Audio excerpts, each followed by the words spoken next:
या मोकाट जनावरांचा बंदोबस्त करणार की नाही? आणि आज माननीय मंत्री महोदय जे महाराष्ट्र राज्याचे मंत्री आहे, कोणाचे मंत्री आहे? राज्याचे. संपूर्ण राज्य त्यांच्या ताब्यात आहे, अख्खं राज्य त्यांच्या ताब्यात आहे. त्यांच्या प्रचारासाठी मुख्यमंत्र्यांना या ठिकाणी यावं लागतं. एवढा महत्वाचा व्यक्ती आहे आमचा मंत्री. आणि आतापर्यंत नाथाभाऊला काय म्हणायचं? नाथाभाऊ हे सगळेचे सगळे आहे, जेवढे मांजरे कुत्रे डुकर वगैरे होते, हे नाथाभाऊला म्हणायचं, नाथाभाऊ तुझ्या घरात घराणे सही आहे म्हणायचे की नाही म्हणायचं? नाथाभाऊच्या घरात घराणे सही आहे म्हणायचे. आणि आता काय चाललेलं आहे? तुमच्या बायकोला तिकीट देऊन हे कोणती शाही निघाली? गिरीश महाजनने आपल्या बायकोला तिकीट दिलं, सावकारे साहेबांनी आपल्या बायकोला तिकीट दिलं, आमदार किशोर पाटलांनी आपल्या बायकोला तिकीट दिलं, चाळीसगावला मंगेश पाटील आहे, मंगेश चव्हाण, त्याने आपल्या बायकोला तिकीट दिलं, मुक्ताईनगरला आमदारांनी आपल्या मुलीला तिकीट दिलं. ही घराणेशाही नाही आहे? ही घराणेशाही नाही का? आता यांचं धोरण काय माहितीये? मागच्या कालखंडामध्ये विधानसभेच्या वेळेस लाडकी बहिणी योजना आणली. लाडक्या बहिणीनं 1500 घ्या, आम्हाला मतदान करा. आमच्या बहिणीने मोठ्या राख्या बांधल्या, काख्या बांधल्या, सगळ्यांनी मतदान केले, निवडून आणले. यांना आणलं की नाही? लाडकी बहीण योजना म्हणून आम्ही निवडून आलो असं आमचं सरकार बनत आहे. खरं आहे. पण आता नवीन फंडा काढला, त्यांच्या लक्षात आला तर लाडके बहीण बऱ्याचशा विसरत चालल्या. आता नवीन काहीतरी योजना काढली पाहिजे, म्हणून आता त्यांनी लाडकी बायको योजना काढली.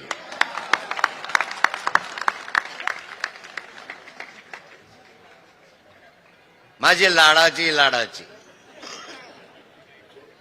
लाडकी बायको योजना काढल्यामुळे घराणेशाही नाही का? तुम्ही नाथाभाऊवर टीका टिप्पणी करत होता, तुम्हाला अधिकार काय?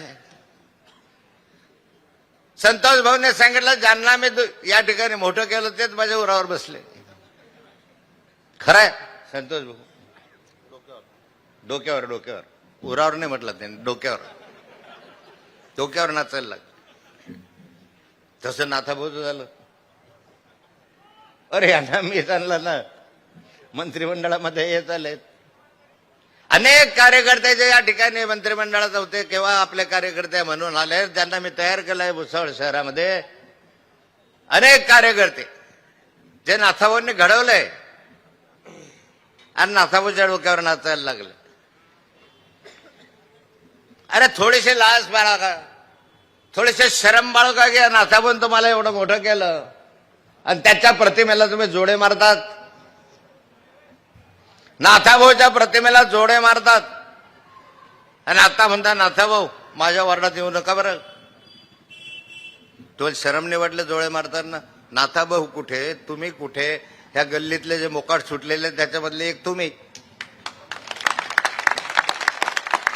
काय लायकी यांचे? ह्यांनी नाथाभाऊच्या प्रतिमेला जोडे नाही मारले, यांनी समाजाला जोडे मारले. हा सारा समाज जो बसलेला त्या समाजाला जोडे मारले. 40 वर्षाचं आयुष्य आहे माझं राजकारणामधलं, 45 वर्ष. 45 वर्षात हे उद्योग केल्याने विकासाची दृष्टी ठेवली. म्हणून या भुसावळ शहराच्या विकासाला प्राधान्य दिलं पाहिजे, हे म्हणजे भूमिका आहे. आज म्हणता आम्ही सरकारमध्ये तुम्हाला पैसे देणार नाही, तुम्हाला निधी देणार नाही. निधी काय तुमची प्रॉपर्टी आहे का की तुम्हाला हिस्सा देणार नाही? निधी या जनतेचा आहे, तिजोरीमधला. तुम्हाला तो द्यावाच लागणार आहे.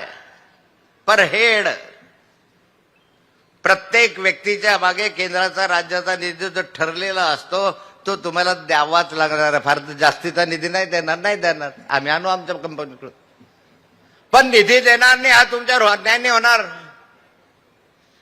की मला मत द्या तर तुम्हाला पैसे देऊ, नाही दिलं तर नाही देणार. ही माझ्यावर सही जर आत्ता ज्यांची आहे तर पुढे काय करतील? निधीसाठी अडवतील. आज साऱ्या गोष्टींसाठी अडवणूक चाललेली आहे. साऱ्या गोष्टींसाठी राज्यातलं चित्र तुम्ही पाहतात. आणि मग अशा रीतीने जर चाललंय, आज राज्य कुठं चाललंय? या साऱ्या शहराच्या विकासाच्या गोष्टी आहे, पण सर्वसामान्य माणसाची स्थिती काय आहे,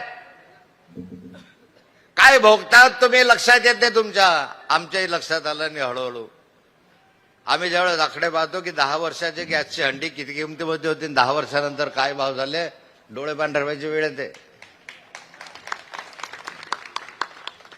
15 वर्षापूर्वी 10 वर्षापूर्वी गोडे तेलाचे भाव काय होते, आज काय भाव आहे.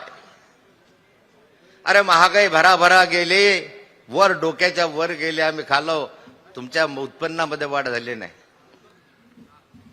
उत्पन्न आहे ते आहे, पण महागाई डोक्याच्या वर गेली. महागाईचा फटका बसतोय या ठिकाणी. कुणाचे सरकार आहात? आणि मग अशा लोकांना आपण परत मदत करणार आहात. यासाठी मी तुमच्या समोर बोलायचं भरपूर आहे मला, पण शिंदे साहेबांचं ऐकायचं आपल्याला. पण माझी विनंती राहणार आहे, हे दिशाभूल करतील.